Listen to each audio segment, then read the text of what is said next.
essentially, I think his job will be to find and write interesting stories about interesting students at the U of R, and try to, get these stories out into publications.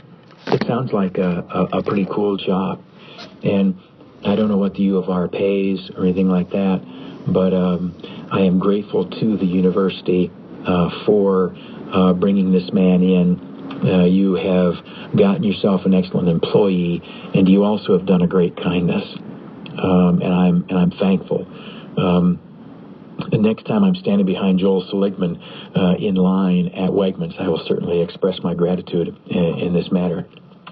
But when Jim Mandolero leaves in 2 weeks, it will be the first time since 1979 that there hasn't been a Mandolero byline in a Gannett Rochester newspaper. And not to be sentimental or whatever, but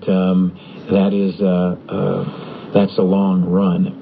And it was a wonderful epic of service. And, all good things do come to an end. There's a cycle of life, of course. And if, Jim Mandolero were retiring because of old age or health, then, it'd be a different matter. He, however, has easily 10 or 15 more years of work in him, at least. And, for those following the Rochester Red Wings, those are years where his capabilities and expertise have been taken away. Do I blame the paper?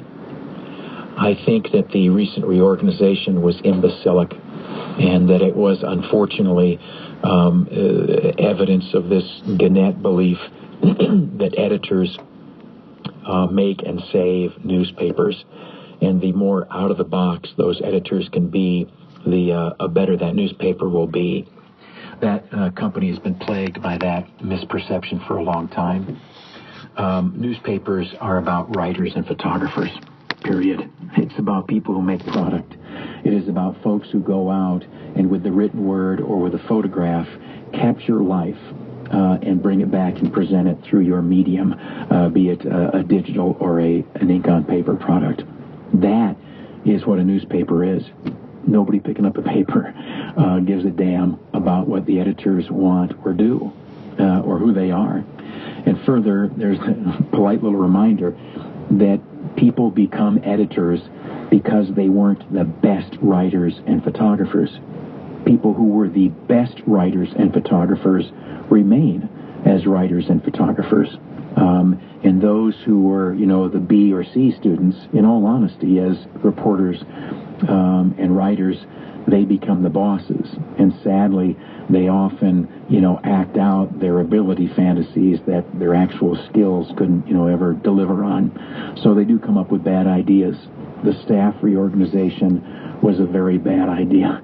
And, that's just the way it is. But the economic decline of our region, it, of course, is going to be reflected in our newspaper. The technological change that all newspapers are facing, obviously our newspaper will face that as well. They misused this employee. I don't know, but it to me, it seems like you would do that to Jim Mandolero if you were trying to push him out the door. And if you were trying to push him out the door, it worked. And a lot of people get pushed out of the door at a lot of jobs. The only reason that we, pay any attention to this one is because, selfishly, I've admired Jim and his brother Doug, for, more than half of my adult life. And two, because, there are many tens of thousands of people across this region for a generation who have followed, their baseball team through the eyes, the heart, the mind, the words of this man, Jim Mandolero. So here's how you got to look at these things. You got to look at them from the perspective of gratitude for what was, not sadness at what no longer will be. And I am grateful to the Gannett Corporation for 33 years giving a home and a voice and a platform to a reporter and a writer and a man like Jim Mandalero. Now, I tweeted out this morning, I hope that next year this time I'm reading Jim Mandalero's coverage of the Rochester Red Wings. They have this cool thing called technology, and if Jim needs a pass for the Red Wings and has any trouble getting it, I can call Dan Mason and work that out. But why not next season, Jim Mandalero, who will be working days for the University of Rochester, how about he at night go up and cover the games, and through some subscription online service write for those who want to read.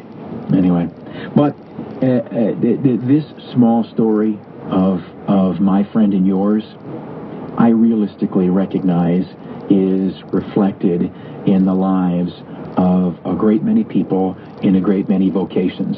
As our economy in the Rochester region has rather dramatically shrunk, we're not the town we used to be. And, I don't know if we can afford a newspaper anymore, to be honest with you. But time will tell.